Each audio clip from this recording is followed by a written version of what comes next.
Salut tout le monde, ici Crypto Goda Jezo. Aujourd'hui, nous allons faire une petite analyse post-FOMC. Donc, hier, c'était le FOMC et le Bitcoin a notamment vraiment belle corrigé. Ce qui a été, j'ai pu observer dans la semaine, c'était un Bitcoin qui faisait un nouvel ATH. Au moment que le Bitcoin haussait pour faire un nouvel ATH, tous les altcoins commençaient à baisser naturellement. C'était vraiment le bémol.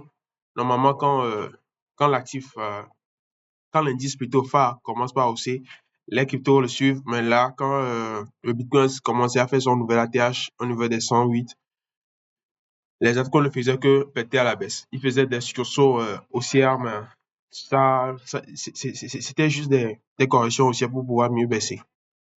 Alors, hier, avec la nouvelle de l'OMC, la baisse des taux, chute sur le Bitcoin et chute énorme sur toutes les crypto-monnaies. Donc, on va voir que certaines crypto-monnaies phares qui sont sur des positions vraiment intéressantes. De toute façon, on commence premièrement par le Bitcoin. Alors, sur le Bitcoin, à une temps 4 heures, on a réintégré notre mini sommet qui était au niveau des 112 000, qui nous avait rejeté, fait la première correction, qui avait maintenu le prix avant que le prix ne le casse à la hausse. Maintenant, on vient de réintégrer cette résistance-là. Et là, on va essayer de voir si on va repartir ou pas. N'oubliez pas qu'il faut du temps de l'observation pour pouvoir se décider. Là, on est juste post baisse des taux. Donc, le prix a totalement chuté et on a vraiment bien rebondi sur les 98 000. C'est déjà un bon signe. Mais on peut toutefois juste faire un petit montée et redescendre après. Donc, il faudrait vraiment voir le prix s'affranchir de ces niveaux-là ici, qui nous a servi de mini-résistance durant cette semaine. Si on arrive à toucher, corriger, on commence par le maintenir là-dessus, pas travailler la zone. Ah, ce serait bien. Voilà ce que moi j'attends sur le Bitcoin. Mais toutefois, si on n'arrive pas à casser ce niveau-là, baisse, je peux toutefois me préparer à une prochaine réintégration de ce mini range que j'ai tracé ici. Donc, si on part sur les actifs phares, le Dogecoin qui est là-bas, alors, le Doge, en une temps de délire, nous allons voir que hier, nous avons cassé un support qui tenait le prix. Ça fait déjà plusieurs semaines. Là, on a été temps de vous avez vu que premièrement, le 14 novembre, on avait déjà travaillé cette zone-là. On s'est fait rejeter à la baisse. Avec ce niveau-là, on ne part pas loin. On revient toujours à le tester. Donc, si je prends un temps 4 heures, qu'est-ce qu'on observe? On observe qu'on est venu toucher pile poil la zone. On a essayé de le casser à la baisse et on a été rejeté. Et pour le moment, on reste sur ce niveau-là. C'est vraiment bien. On peut toutefois commencer par spéculer à la hausse parce que déjà ici, c'est un bon niveau.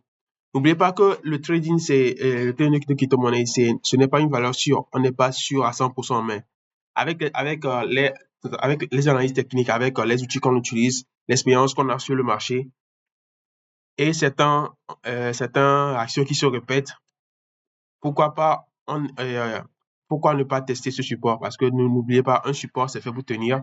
Et tant que ce support ne sera pas pété à la baisse pour qu'on vienne rechercher le nouveau étage plus bas qui est pour moi à ce niveau-là. Non. Qui est pour moi à ce niveau. Ici, au niveau des 0,27,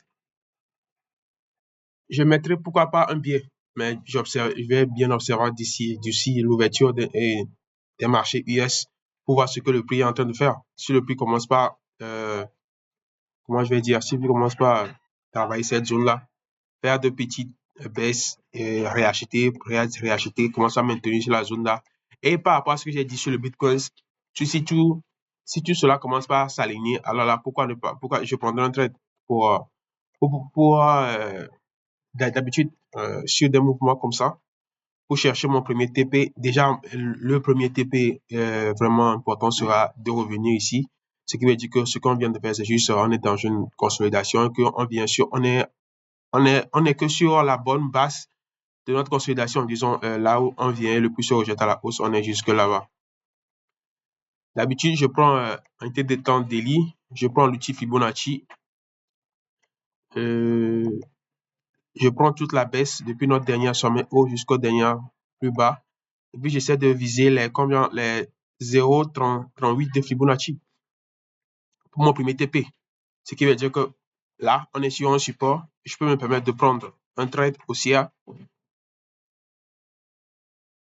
Étant donné qu'on est dans un marché haussier, je peux être gourmand pour revenir ici au niveau des 0,45. Mais je prendrai déjà au niveau des ici. Je prendrai déjà mon premier TP au niveau des 0,36. 0,39. Pourquoi les 0,39? Parce que les 0,39, je prendrai mon premier TP et j'essaierai de voir si je prendrai encore un TP au niveau des 0,05 de Fibonacci.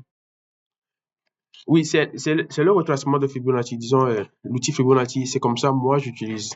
Parce que déjà, si on arrive à revenir ici, n'oubliez pas que ici, c'était un support qui n'a pas pu tenir, donc cela va redevenir résistance. Ici, c'était une mini-résistance. Et là, si on n'arrive pas à casser tout cela, regardez comment on a un ligne. J'oublie le nom de ce genre de bougie. C'était juste une correction tout droit. Donc, on peut toutefois rappeler cela rapidement. Mais ça, c'est notre première option. Et ça, c'est, comme je viens de le dire, c'est notre première option. Je vais essayer de tout enlever. Donc, notre deuxième option sera quoi? Notre deuxième option sera que notre support ne tienne pas. Notre support ne tienne pas, ce qui veut dire que quoi? Si je prends encore l'outil Fibonacci, je refais comme ce que je viens de faire tout de suite là. Je nettoie ça, outil Fibonacci. Notre plus haut sommet jusqu'au plus bas. La bougie, oui. Et ici, il dit, prenons la deuxième hypothèse, c'est que nous partons ici, nous butons sur la zone ici, rejet, but, rejet, et on commence par dessiner des sommets de plus en plus bas pour revenir dans la zone ici. Là, directement, quels sont les niveaux prochains que je peux encore faire viser? Premièrement, ici, les 0,38, mais pour le moment, je ne suis pas sûr. Parce que n'oublie pas que le marché fait ce qu'il veut. Je ne suis pas un devin, j'essaie juste de voir ce qui se passe sur le marché et d'appliquer en fonction. Je peux toutefois me tromper, mais je me prépare. D'habitude, avec les baisses comme ça, je prends une crypto-monnaie, je la prépare, je essaie de voir quelles sont les zones. Je me prépare à ce que si le prix vient dans l'une de mes zones, ce que j'ai préalablement, ce que je me suis préalablement dit, je l'exécute. Ça passe. Si ça ne passe pas, je sais combien je perds sur mon capital. Et si ça passe, je sais combien je gagne.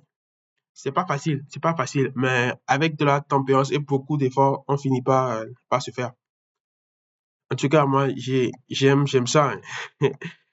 Depuis 2020, j'ai commencé jusque-là. Je ne vais pas dire que je suis déjà accompli à 100%, mais j'ai déjà un certain niveau. Donc, et j'aime faire ça. J'aime faire ça. Je ne vais pas vous dire le contraire.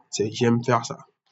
Donc, ma deuxième option, c'est socialiser. Quand je vais commencer par voir ce genre de structure où le prix commence à buter sur les 0,35, les 0,38 de Fibonacci, ou bien pourquoi pas. Déjà, si on n'arrive pas à franchir ces niveaux-là, je me préparerai, et en fonction de ce qui se passe sur le Bitcoin, je me préparerai à une continuation baissière. Donc, je peux ajouter encore une question que j'ai l'habitude de suivre aussi. C'est ces derniers temps, j'étais beaucoup truc là, sur le Pop4.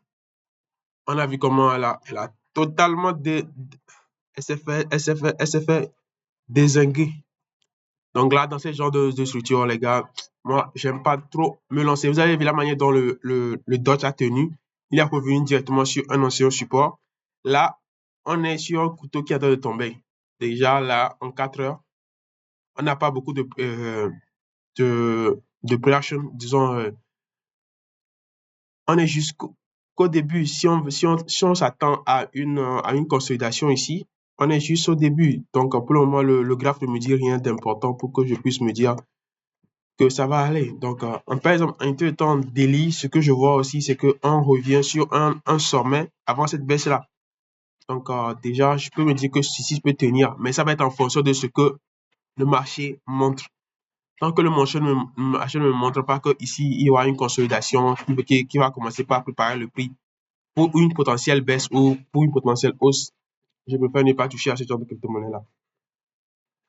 Donc, c'est ça que j'ai voulu partager avec vous tout simplement. N'oubliez pas, le trading futur, c'est pas de l'amusement, mais c'est un challenge que une fois que vous allez commencer par le faire, vous allez prendre peut-être goût. Bien sûr que c'est pas donné à tout le monde, mais c'est pas impossible. Peace.